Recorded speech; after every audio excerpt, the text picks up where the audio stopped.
Hi, let's experiment today. In today's video, I'll string these two rackets in a one-piece, two-piece, and around the world methods. Then I'll take the string bed deflection and tension readings and see if there's really any difference. All right, let's get stringing. All right, so let me explain what I'll be doing in this experiment. I'll be stringing these demos with print synthetic gut 17 gauge at 50 pounds, but I'll string them twice. So on this racket, I'll do it in one piece and then two piece. And then on the second racket, I'll do it in two piece and then use the around the world method the second time. Now, right after stringing, I'll take the initial string bed deflection reading and I'll measure the string tension using an ART 700 and a string meter. All right, here we go.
All right, so now that I'm done stringing these rackets twice, let's take a look at the readings.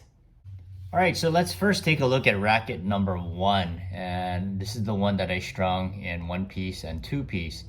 So I'm happy to see that the string bed deflection came out at 53 on both rackets.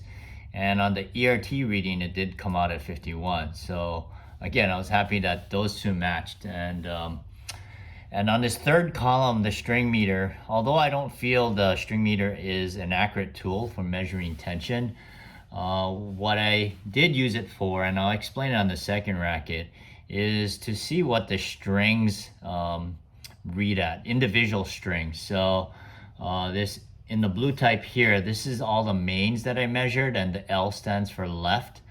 So I took a reading of 8 main strings.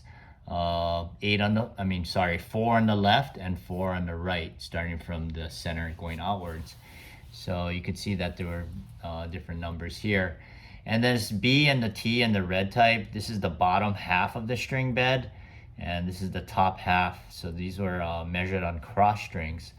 And this 46.7 is an average of these 16 numbers that I took readings from the mains and the crosses.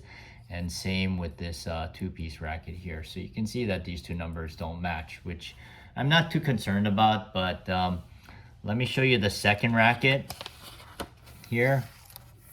So on racket number 2, this is where I did the around the world and the two-piece stringing.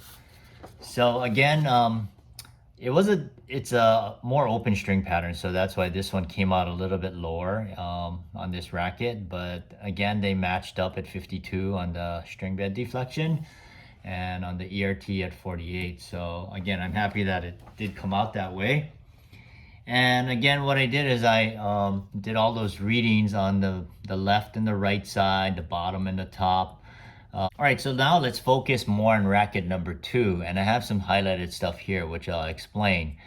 So typically when you're stringing the around the world pattern, you're gonna weave your crosses in a fashion that you have a hard weave followed by an easy weave. So I was curious to find out when measuring the tension, and that's the reason why I use the string meter, what effect it'll have on each string as you pull tension when you have a hard weave and an easy weave. So let's take a look at this yellow highlighted area. So remember, this is the bottom half of the string bed. So these are measured on the cross strings.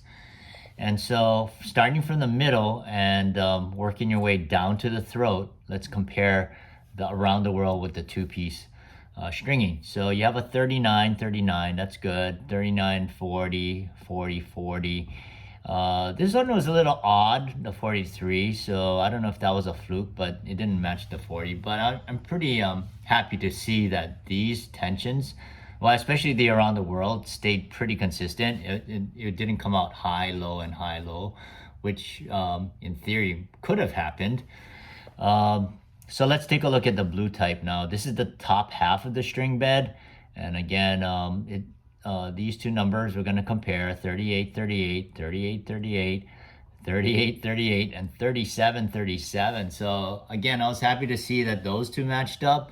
So that confirms, at least in this experiment with the print synthetic gut, that the around the world pattern is comparable to stringing a racket with two-piece. After today's experiment, I can confirm that when stringing with synthetic gut, whether you string one piece, two piece, or the around the world method, that the string bed deflection and the tension will be comparable. Now you might be thinking, why didn't I use polyester strings in this experiment?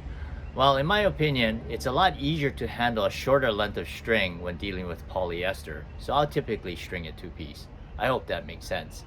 Thanks for watching, happy stringing, and let your strings play.